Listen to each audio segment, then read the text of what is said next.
தேர் செய்யறாரு குப்பமுத்து ஆசாரி. குப்பமுத்து ஆசாரிக்கு ஒப்பந்தம் போட்டாச்சு. ஒப்பந்தம் போடும்போது அவர் சொல்றாரு, மன்னர்களே உங்களுக்கு கூலி எவ்வளவு வேணும்னு கேட்கிறார். கூலி எனக்கு வேண்டாம், நான் என்ன கேட்கிறேனோ தேர் செஞ்சு முடிச்சோன்னு எங்களுக்கு தரணும், அதுக்கு உத்தரவு கொடுங்க, நான் தேர் செய்யறேன். தேர் செய்யறதுக்கு அவர் சாஸ்திரம் பார்க்கிற வழக்கம் இருந்திருக்கு. சாஸ்திரம் பார்த்தாச்சு, ஒரு காகிதத்தில் எழுதி மடியில முடிஞ்சு வச்சுட்டாரு. இப்ப தேர் செஞ்சு முடிச்சாச்சு. தேர் வெள்ளோட்டம். தேர் வெள்ளோட்டத்துக்கு வந்தாச்சு. காளையார் கோயில்ல பெருந்திரளாக மக்கள் கூட்டம். மன்னர் இருவர்களும் உங்களுக்கு தேர்ல ஏறி உட்கார போற நேரத்தை சொன்னா, ஐயா எனக்கு கூலியா தர்றது கேட்டனே, எது கேட்டாலும் தர்றேன். நீங்களே ஆமா இப்ப வேணுமா? ஆமா இப்ப வேணும். இப்ப வேணும், என்ன வேணும் உனக்கு கேளு தர்றேன்.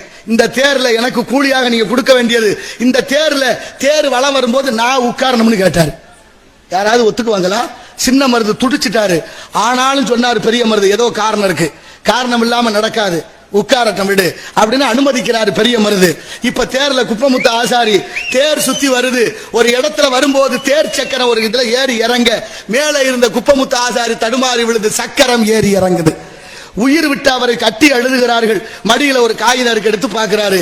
தேர்ல யார் முதலாக சுத்தி வருகிறார்களோ அவர்களுக்கு மரணம் சம்பவிக்கும் என்று எழுதி இருந்தது. மான மறவர்களே, நான் அற்பாயுசு படைத்தவன், நான் இறந்தாலும் பரவாயில்லை, நீ இந்த நாட்டுக்கு நீங்கள் இருவரும் வேண்டும் என்று உயிர் துறக்க துணிந்தானே, அவனை எல்லாம் கொண்டாடணுமா வேண்டாமா?